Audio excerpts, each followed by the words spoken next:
Legal, né? É sempre bom ler o rótulo com calma para não se deixar levar pela aparência. E quando o assunto é cuidado com o meio ambiente, os desafios são enormes. Um deles é a gestão dos resíduos. Em casa a gente gera muito lixo, né? Mas é possível minimizar os impactos com a compostagem. Se você não sabe o que é, a repórter Marina Lima está com um especialista no assunto e vai trazer dicas para a gente. Não é isso, Marina? Boa tarde. Olá para todos do estúdio e para você acompanhando aqui o Boletim Legislativo. Por acaso na sua geladeira tem aquele feijão que está quase criando um cabelo ou aquela banana que já está passada até mesmo para fazer um bolo? Calma que não precisa jogar fora. É por isso que eu estou aqui conversando hoje com a Johanna. Ela vai falar sobre compostagem, né, Johanna? Primeiro explica para a gente o que é isso.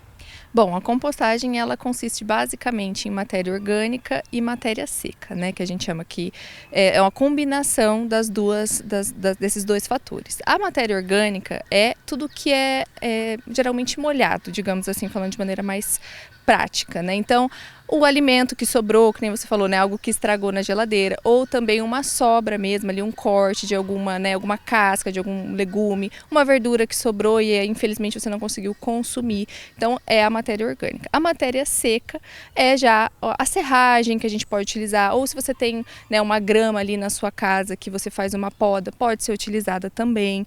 E então, essas duas combinações vão, com o tempo, né, e com a aceleração aí dos micro-organismos, ou também de outros agentes, como por exemplo, a gente tem o minhocário, né, que a gente tem a minhoca que faz a decomposição desse material, vai se transformar num adubo rico em nutrientes depois de 3 a 4 meses, mais ou menos.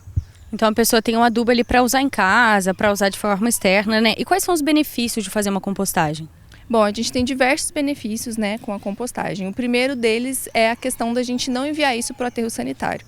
Então, quando a gente faz a compostagem, a gente deixa de encaminhar esses resíduos. Os nossos resíduos orgânicos, né, que a gente chama, eles consistem mais ou menos de 50% a 60% dos resíduos totais de uma residência. Então, é uma quantidade muito grande.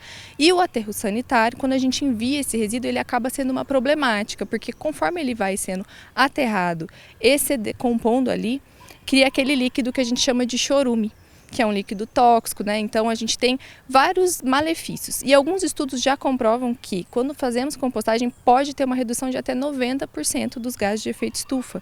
Então esse é um dos benefícios, questão ambiental.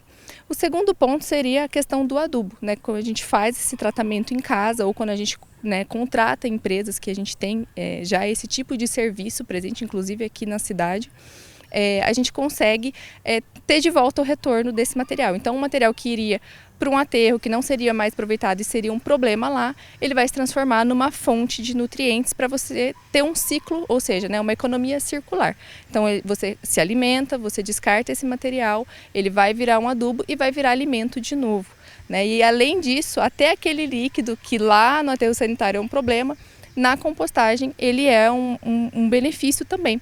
Então, que a gente chama de biofertilizante ou adubo líquido, ele pode também ser utilizado para nutrir as plantas e o solo. Bacana, então o benefício é para a gente também, para o meio ambiente, né? E tira uma outra dúvida, quem mora em apartamento também pode fazer compostagem? Sim, né? A gente tem, na verdade, duas maneiras. A primeira é própria pessoa, né, comprar uma composteira e fazer essa compostagem ela mesma, né, em caixas, que é algo que é muito comum na internet. A gente tem como fazer, né, como comprar esse material de maneira muito fácil. Ou a segunda possibilidade é contratar o serviço de uma empresa que faz a entrega de um baldinho e a retirada desse balde semanalmente. Então esse baldinho vai funcionar como, entre aspas, uma lixeira de orgânicos para essa pessoa. Então tem uma possibilidade aí agora também de um serviço que no passado ainda não existia, né? E agora está vindo com uma grande demanda também. E para quem vai querer fazer em casa, colocar a mão na massa mesmo, qual é o passo a passo? Bom, a gente começa com a compra da composteira, né? Então a gente tem que comprar uma composteira que tenha pelo menos 3 caixas.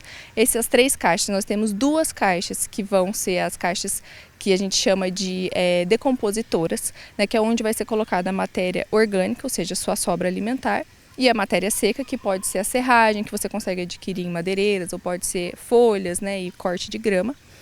E a última caixa é uma caixa onde vai descer o líquido da compostagem e vai ficar armazenado, que é o biofertilizante ou adubo líquido, para ser retirado.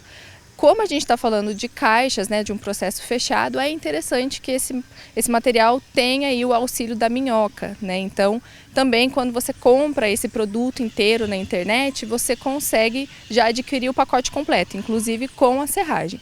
Mas se caso a pessoa quiser ela mesma montar, a gente consegue encontrar também as minhocas em casa, né, de ração, de pesca, que é uma facilidade também, que não é algo muito difícil. E aí, conforme você vai colocando, né, a matéria seca, a matéria orgânica e a matéria seca por cima, precisa esperar aí um tempo de mais ou menos 3 meses até que esse material se decomponha para poder utilizar o adubo depois. Perfeito, Johanna, muitíssimo obrigada. Então fica a dica para você nesse fim de semana, quando você tiver um tempinho, para fazer aquela limpa na geladeira, na fruteira e começar uma compostagem. De volta ao estúdio. Legal, Marina, obrigada, viu, pelas informações. Bom trabalho para você.